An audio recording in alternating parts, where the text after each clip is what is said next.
Bonjour à tous et bienvenue dans une nouvelle vidéo sur la chaîne de Far Web. Aujourd'hui, j'ai envie de vous parler de notre morceau qui s'appelle Nomads, avec un extrait maintenant.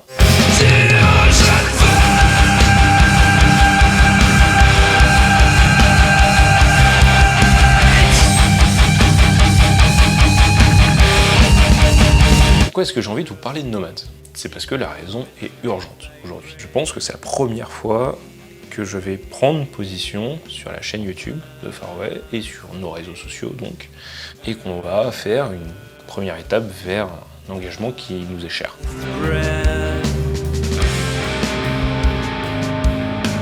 La raison pour laquelle je vous parle de Nomads, c'est son thème, sa thématique.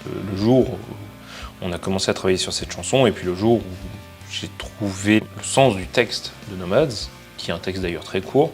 C'est ce qu'on ressent derrière ce morceau et notamment derrière son film en fait qui nous importe énormément. L'histoire de Nomads, elle est arrivée, on devait être en 2018 je pense. À ce moment-là j'étais encore dans la recherche. J'étais climatologue, j'étais au laboratoire de météorologie dynamique à Jussieu. Et au-dessus de mon laboratoire, à l'étage au-dessus, il y avait un autre laboratoire qui s'appelle l'Océan. Dans la vie de chercheur, il va y avoir un certain nombre d'événements et très régulièrement il y a des séminaires, on va aller voir des collègues d'autres disciplines, on va découvrir ce qu'ils font. On va aussi leur présenter nos travaux, ce sont des moments d'échange, ce sont des moments de partage scientifique, parfois des idées, des projets naissent. Et je me souviens d'avoir eu une discussion avec une chercheuse sur l'évolution des courants marins. Parce qu'en raison du réchauffement climatique, il va y avoir des modifications au niveau de la circulation marine fortes. Ça, c'est à l'échelle locale, mais c'est aussi à l'échelle globale, donc à l'échelle des océans. Vous imaginez bien que si vous modifiez un courant océanique, donc très basiquement, vous allez avoir une eau chaude, une eau froide, ou une eau salée, une eau moins salée, et il va y avoir des déplacements entre ces zones. Et la modification en fait de courant à l'échelle du globe implique une modification des écosystèmes marins.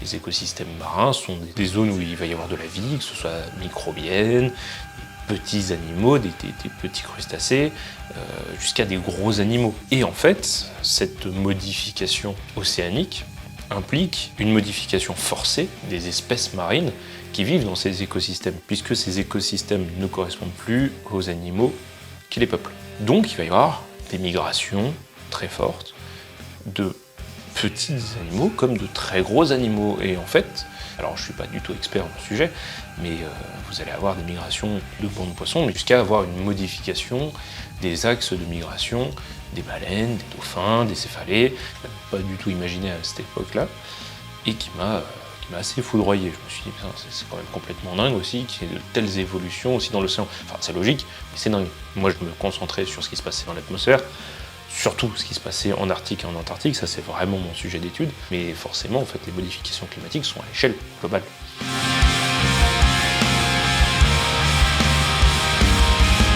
Donc voilà, ça c'est l'origine du morceau. Et en fait, la raison pour laquelle je vous parle de ce morceau, c'est parce que qu'est-ce qui est emblématique d'une migration marine? C'est une baleine.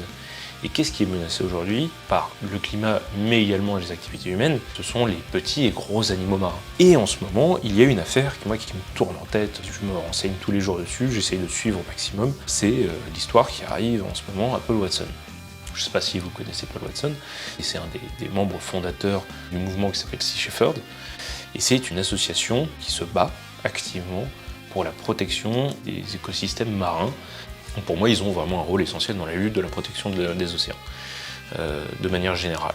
Et ensuite, si vous voulez un petit peu plus de détails, contactez-moi ou contactez directement l'association.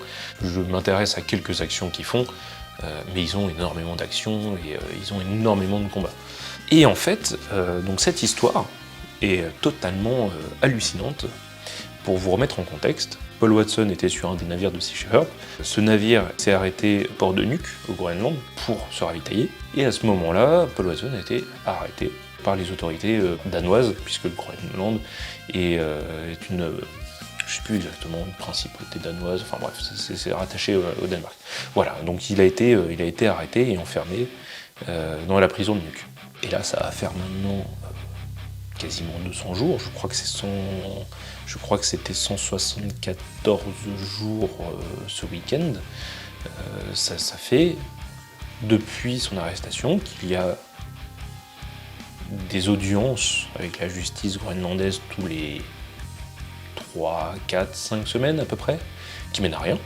Donc il est enfermé, et la raison de cet enfermement est liée à une histoire avec un bateau baleinier japonais qui chassait dans un sanctuaire aux abords de l'Antarctique, donc ce qui techniquement a été rendu pas illégal, proscrit par une communauté internationale dans laquelle le Japon ne s'intègre pas du tout.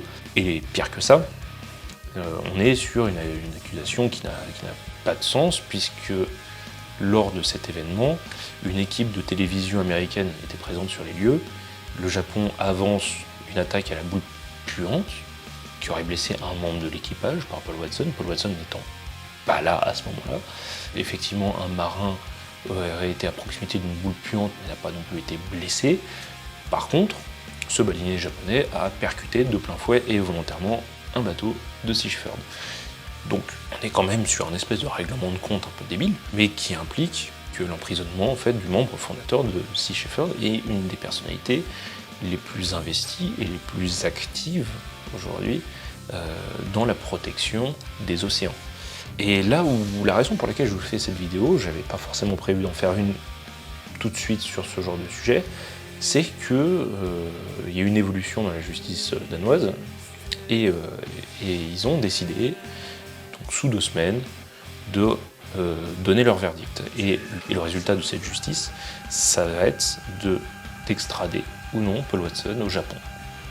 Le Japon qui est connu pour avoir des pratiques on ne peut plus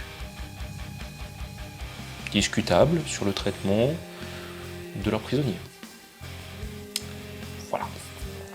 Donc, aujourd'hui, cet homme et cette association sont dans une position qui est inédite.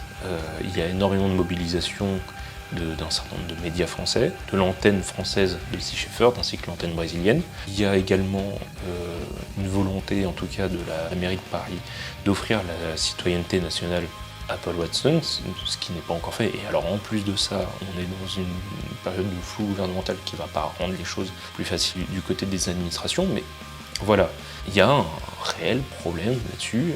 Énormément d'artistes ont également pris position sur ce sujet, des artistes importants, connus, qui ont un nom, une notoriété et qui ont en tout cas les moyens de rendre cette affaire la plus publique possible, parce que cette affaire est très grave. On parle quand même de quelqu'un qui se bat fondamentalement pour quelque chose qui nous est vital.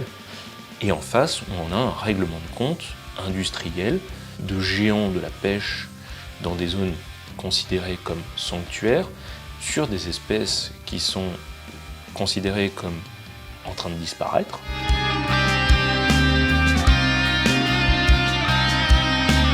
Et donc, voilà, je ne sais pas exactement où aller avec cette vidéo, mais il me semblait pertinent également à notre échelle, qui est vraiment toute petite, hein.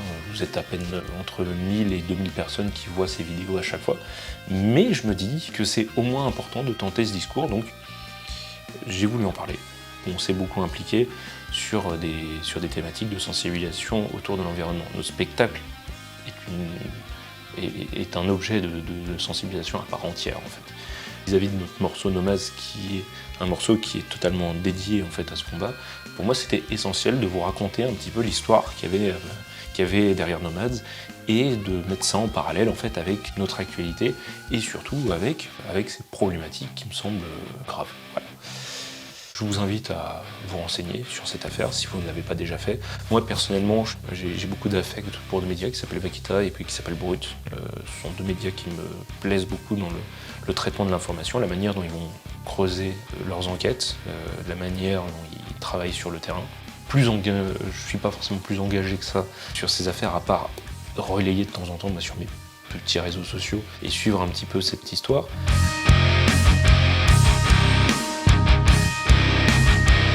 Si la musique de Far Away vous plaît, si le concept que nous on a décidé de mettre en avant vous parle également, moi ça me semblait important de vous parler un petit peu de ce qu'il y avait derrière nos morceaux. Voilà.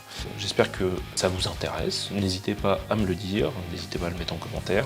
Si vous souhaitez aller plus loin et nous soutenir pour toutes ces actions et tout ce qu'on met en place à ce sujet, n'hésitez pas à passer sur notre boutique en ligne, vous pourrez d'ailleurs y retrouver cette superbe tasse dans laquelle il y a mon café froid maintenant, puisque depuis tout à l'heure j'en parle. D'ailleurs, j'en profite également.